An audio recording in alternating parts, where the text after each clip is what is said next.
द्वारा आयोजित आज की इस राष्ट्रीय कार्यशाला गौ आधारित खेती यानी प्राकृतिक खेती,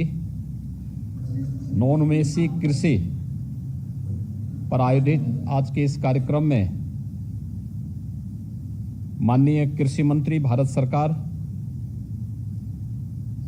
श्री नरेंद्र सिंह तोमर जी, माननीय मुख्यमंत्री मध्य प्रदेश श्री शिवराज सिंह चौहान जी,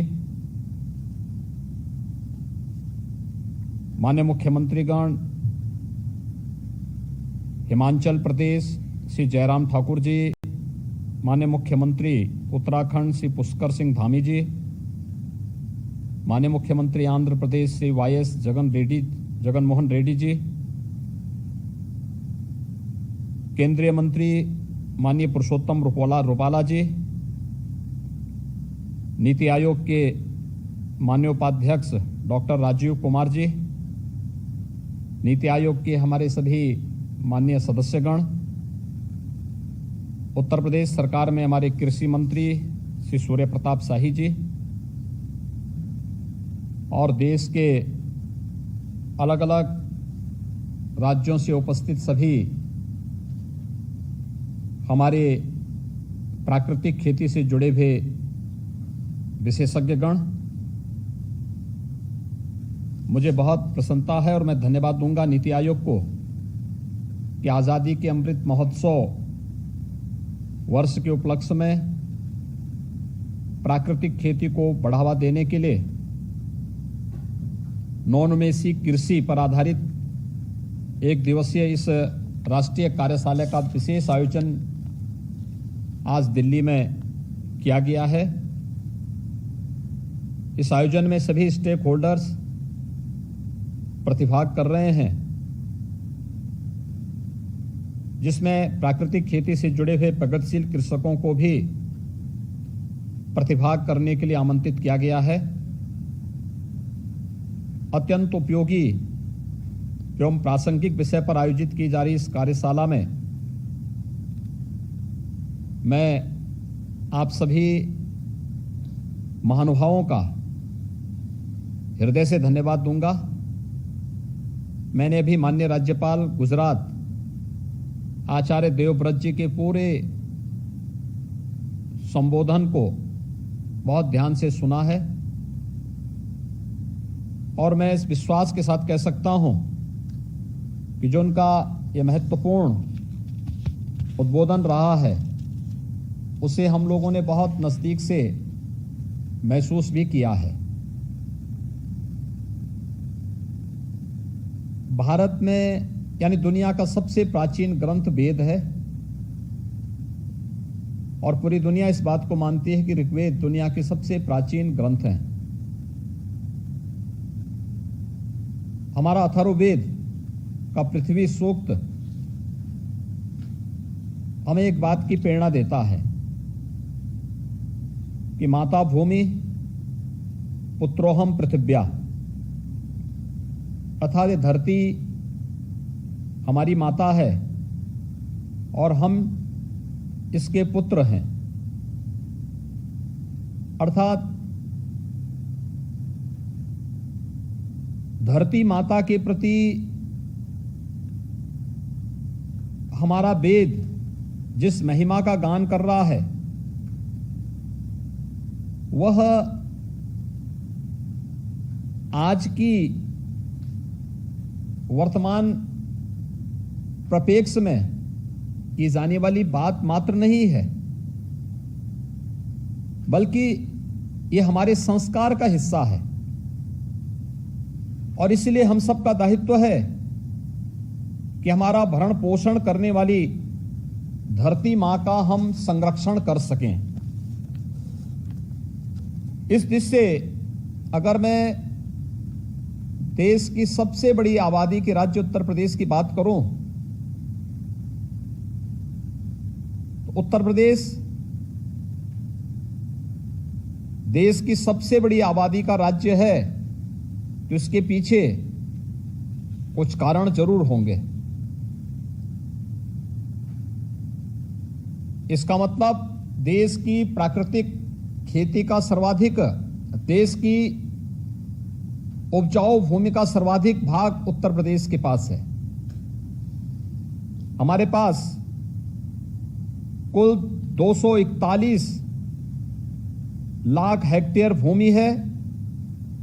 जिसमें से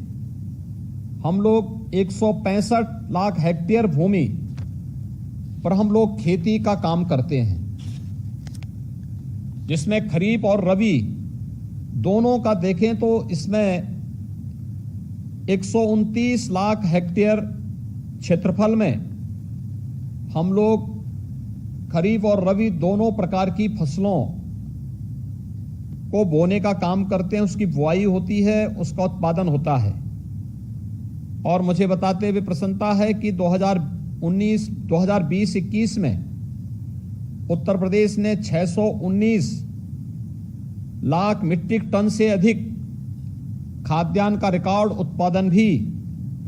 करके देश में सर्वाधिक खाद्यान्न उत्पादन करने वाले राज्य के रूप में अपने आप को स्थापित किया। कि जो कुछ भी हुआ है यह हमारे किसानों के परिश्रम और पुरुषार्थ का प्रतिफल है। आदरणीय प्रधानमंत्री जी के नेतृत्व में 2014 से किसानों की आमदनी को दोगुना करने के जिस लक्ष्य को लेकर के कार्य प्रारंभ हुआ, आज उसके बेहतर परिणाम हम सब के सामने हैं। और हम सब जानते हैं कि किसानों की आमदनी को दोगुना करने के पीछे जो सबसे महत्वपूर्ण बात है वो ये कि खेती की लागत कम हो और खेती की उत्पादन क्षमता को हम बढ़ा सकें। और मुझे लगता है कि इसमें सबसे महत्वपूर्ण जो पहलू है कि खेती में लागत कम हो और उत्पादन बढ़े, यह तभी संभव है जब हम प्राकृतिक संसाधनों के संरक्षण, पर्यावरण सुधार, मानव स्वास्थ्य के लिए समुचित पोषण के साथ साथ कृषकों की आय में भी वृद्धि करने में हम सफल हों। और अगर इन सभी का रास्ता कहीं से होकर के जाता है तो वह जिस बात पर अभी महत्वपूर्ण चर्चा का शुभारंभ आचार्य देवव्रत जी ने किया है, इसके अलावा कोई दूसरा चारा हम सब के सामने है नहीं। और ये सबसे बड़ा मंत्र है हमारे सामने, गौ आधारित खेती को बचाना। गौ आधारित खेती यानी प्राकृतिक खेती ही इसका एकमात्र, यानी यह एकमात्र कारण हम सब के सामने अब बचा है कि जिसके मार्ग का अनुसरण करते हुए हम इस लक्ष्य को प्राप्त कर सकते हैं। गौ आधारित यानी प्राकृतिक खेती का मतलब कम लागत और विष मुक्त खेती। हम सब जानते हैं मानव सभ्यता के आरंभ से ही गो और गोवंश यह मनुष्य की सबसे नजदीक की हितचिंतक मानी गई है। आज भी हमारी ग्रामीण क्षेत्र की अर्थव्यवस्था का मूल मंत्र गोवंश है। खेती में मशीनीकरण के साथ साथ यह बात भी समझ में आने लगी है कि हमारे जो छोटे किसान हैं उनके लिए बैल न केवल किफायती बल्कि उनके संरक्षक भी हैं। प्रदेश में गौ आधारित प्राकृतिक खेती के क्रियान्वयन से न केवल हमारे किसान को कम लागत में अच्छा उत्पादन प्राप्त हो सकता है, बल्कि स्वास्थ्य के साथ साथ गो संरक्षण का कार्य भी हम इसके माध्यम से करने में सफल हो सकते हैं। इसके माध्यम से गोबर और गौमूत्र के विभिन्न प्रयोग से प्रदेश की मृदा संरचना में भी सुधार कर जीवाश्म कार्बन में बढ़ोतरी सुनिश्चित की जा सकती है और एक बड़े पैमाने पर जो धनराशि हम लोग उर्वरकों के, पेस्टिसाइड के आयात करने में खर्च करते हैं, उसकी बचत भी हम लोग कर सकते हैं। इसमें बहुत सारे कारण हैं और जिन कारणों को हम आगे बढ़ा सकते हैं, खासतौर पर हम आभारी हैं प्रधानमंत्री मोदी जी के, और मैं धन्यवाद दूंगा माननीय कृषि मंत्री जी को कि यूनियन बजट में भी प्राकृतिक खेती के लिए स्थान दिया गया है। और मुझे बताते हुए प्रसन्नता है कि हम लोगों ने 2020 में जब प्रधानमंत्री जी की प्रेरणा से उत्तर प्रदेश में नमामि गंगे यात्रा हम लोगों ने निकाली थी। नमामि गंगे यात्रा के तत्काल बाद हम लोगों ने उत्तर प्रदेश में एक विशेष कार्यशाला का आयोजन किया था, जिसमें हमारे 700 से अधिक प्राकृतिक खेती से जुड़े हुए ट्रेनर ने भाग लिया था। पूरे प्रदेश भर से सभी लोग आए थे जिन्होंने प्राकृतिक खेती के बारे में आचार्य देवव्रत जी के ही मार्गदर्शन में ये विशेष प्रशिक्षण लिया था। और आज मुझे बताते हुए प्रसन्नता है कि उत्तर प्रदेश के अंदर एक बड़े भूभाग में हम लोग प्राकृतिक खेती को आगे बढ़ा रहे हैं और उसके बहुत अच्छे चमत्कारिक परिणाम भी हम सबके सामने देखने को मिले हैं। और खासतौर पर नमामि गंगे एवं परंपरागत कृषि विकास योजना के अंतर्गत विगत 3 वर्ष के अंदर प्रदेश के अंदर पहले चरण में हम लोगों ने जैविक खेती को आगे बढ़ावा दिया और 2020 के बाद से प्राकृतिक खेती को हम लोगों ने अपना करके इस क्षेत्र में अनेक हम लोगों ने नवाचार भी किए हैं। मुझे बताते हुए प्रसन्नता है कि प्राकृतिक खेती से जो खाद्यान्न उत्पादन हो रहा है, आज हम लोगों ने हर 18 हमारे पास कमिश्नरी हैं। पहले चरण में हम लोग सभी 18 कमिश्नरी स्तर पर उसके लिए टेस्टिंग लैब स्थापित करने की कार्रवाई और हर एक मंडी में इससे उत्पन्न होने वाले खाद्यान्न के लिए भी अलग से व्यवस्था बना करके उसकी व्यवस्थित मार्केटिंग और किसान भाइयों को उसका उचित दाम मिल सके, इस कार्य को भी हम लोगों ने आगे बढ़ाना प्रारंभ किया। 2020 में जब प्रदेश में नमामि गंगे यात्रा हम लोगों ने यहां पर आयोजित की थी, उस समय यह तय हुआ था कि गंगा, यमुना, सरयू जैसी पवित्र नदियों के दोनों तटों पर 5-5 किलोमीटर के दायरे को ध्यान में रख करके हम लोग किसानों को वहां पर औद्यानिक फसल या खेती के लिए जो भी वह कार्यक्रम करेंगे, अगले 3 वर्ष तक हम उन्हें कुछ सब्सिडी दे करके प्राकृतिक खेती को व्यवस्थित रूप से आगे बढ़ाने के लिए प्रोत्साहन देंगे। और मुझे बताते हुए प्रसन्नता है कि आज उत्तर प्रदेश में एक बड़ा भूभाग ऐसा है जहां पर प्राकृतिक खेती के प्रति यहां पर लाखों किसानों ने एक रुचि बढ़ाई है और वहां उसके माध्यम से अच्छा उत्पादन ले रहे हैं। जो बात आचार्य देवव्रत जी ने कही कि हमें केवल जो हम खेती जिसमें हम उर्वरक, रसायन और पेस्टिसाइड अब तक छिड़कते रहे हैं, इससे तो हमें मुक्त करना ही है। लेकिन अभी भी जो थोड़ी बहुत भ्रम की सी स्थिति है कि जैविक खेती को ही लोग प्राकृतिक खेती मान रहे हैं। इस जैविक खेती और प्राकृतिक खेती के विभेद को भी हमें जनता के सामने, किसान भाइयों के सामने बहुत स्पष्ट रूप से रखना पड़ेगा। स्वाभाविक रूप से जैविक खेती की जब हम बात करते हैं तो यह बात अक्सर आती है कि साहब इसमें एक चक्र होता है, उस चक्र को पूरा करने के बाद ही यह खेती अपनी पूर्व की स्थिति में आ पाएगी। और स्वाभाविक रूप से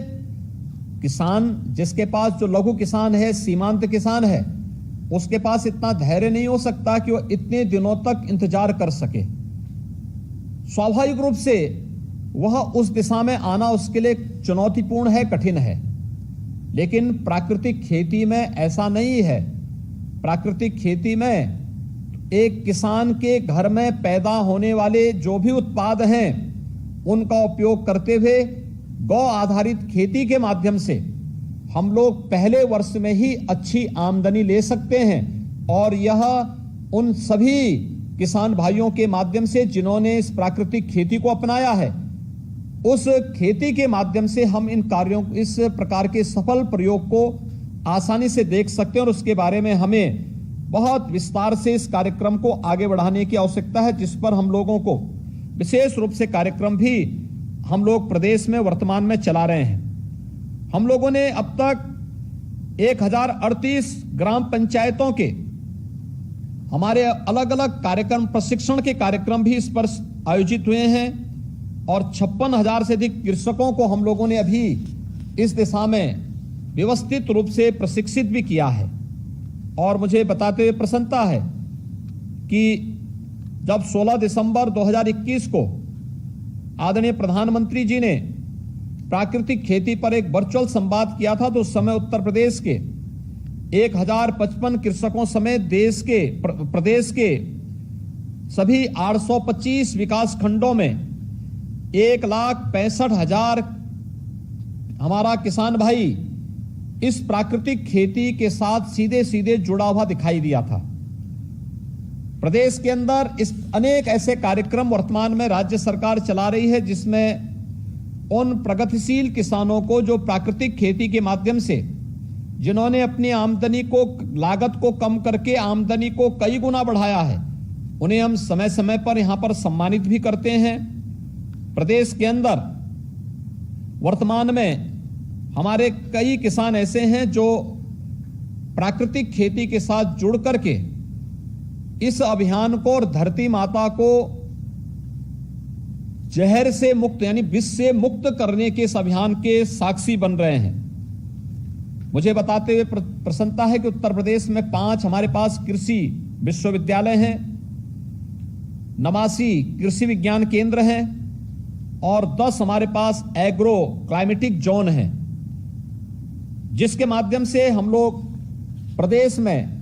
प्राकृतिक खेती को बढ़ावा देने के लिए और उसके प्रचार प्रसार में जिनका योगदान हम लोग ले रहे हैं। इसी प्रकार प्रदेश में केंद्र पोषित भारतीय प्राकृतिक कृषि पद्धति के अंतर्गत भी 35 जनपदों के लिए 38,670 हेक्टेयर क्षेत्रफल में 82 करोड़ 83 लाख रुपए की लागत की कार्ययोजना भी हम लोगों ने वर्तमान में यहां पर भारत सरकार द्वारा स्वीकृति की गई है और जिसे हम वर्तमान में क्रियान्वित कर रहे हैं। नमामि गंगे योजना के अंतर्गत भी हम लोगों ने प्रदेश के इन 27 जनपदों के गंगा के तटवर्ती जो जनपद हैं, उन जनपदों के 10 किलोमीटर की परिधि के अंदर भी प्राकृतिक खेती और औद्यानिक खेती, कृषि वानिकी को सम्मिलित करते हुए 2 लाख से अधिक किसानों को इसके साथ जोड़ने के एक बड़े अभियान को अपने साथ लेकर के हम इस कार्यक्रम को आगे बढ़ा रहे हैं। और बुंदेलखंड जो क्षेत्र उत्तर प्रदेश का है, हमारे 7 जनपद इसके अंदर आते हैं। यहां पर विशेष रूप से प्राकृतिक खेती को बढ़ावा देने के लिए राज्य सरकार अपने स्तर पर एक विशेष प्रयास प्रारंभ कर रही है। और इसी प्रकार से हम लोगों ने इन यानी प्राकृतिक खेती को आगे बढ़ाने की दिशा में प्रदेश सरकार ने जो अभियान प्रारंभ किए हैं, इस दिशा में मेरे नीति आयोग को और माननीय कृषि मंत्री जी को कुछ सुझाव भी थे। एक, राज्य सरकार द्वारा कृषि विश्वविद्यालय व कृषि विज्ञान केंद्रों में शोध एवं प्रशिक्षण हेतु प्रदर्शन के कार्यक्रम प्रारंभ जो हमें करने थे वो हमारे प्रारंभ हो चुके हैं। इसे और प्रभावी बनाने के लिए उचित होगा कि इस कार्य को आईसीआर की देखरेख में कृषि विश्वविद्यालय व कृषि विज्ञान केंद्रों के साथ साथ आईसीआर के संस्थानों द्वारा भी संचालित किया जाए। इस समन्वित कार्यक्रम से प्रदेश के विभिन्न एग्रो क्लाइमेटिक जोन के लिए उपयुक्त फसलों व उनकी प्रजातियों का चिन्हीकरण भी हो सकेगा और जिन्हें हम कृषकों द्वारा अपनाने से योजनाओं को सफलतापूर्वक भी हम इसे क्रियान्वित कर पाएंगे। दूसरा है परंपरागत कृषि विकास योजना के अंतर्गत जैविक खेती के लिए 50,000 रुपये प्रति हेक्टेयर का प्रावधान है, जिसमें से कृषकों का प्रोत्साहन 31,000 रुपये प्रति हेक्टेयर 3 वर्षों के लिए अनुमन्य है। परंतु भारतीय प्राकृतिक खेती पद्धति के दिशा निर्देशों में जो प्राकृतिक खेती है, इसके लिए मात्र 21,000 रुपये प्रति हेक्टेयर का ही प्रावधान रखा गया है, जिसमें कृषकों का प्रोत्साहन के रूप में मात्र 2,000 रुपये प्रति हेक्टेयर 3 वर्ष के लिए अनुमन्य है। मेरा अनुरोध है कि इस योजना के अंतर्गत भी कृषकों के लिए प्रोत्साहन की धनराशि को बढ़ाकर 31,000 रुपये प्रति हेक्टेयर 3 वर्षों के लिए पीकेवीवाई के समतुल्य किया जाना उचित प्रतीत होता है।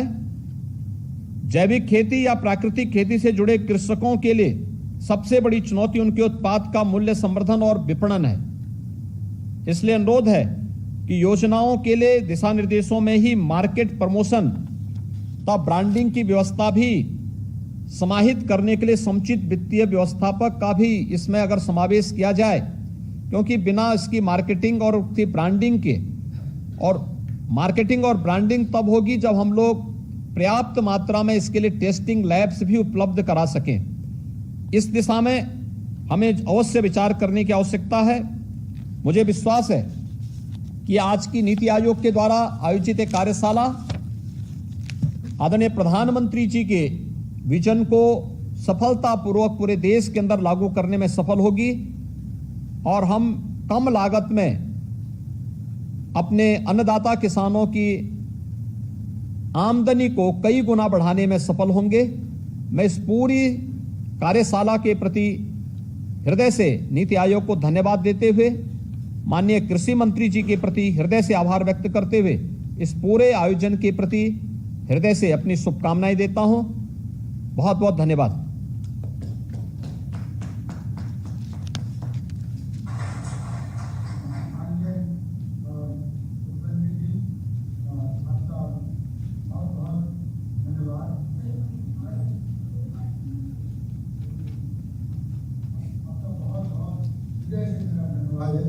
आपने कई बहुत ही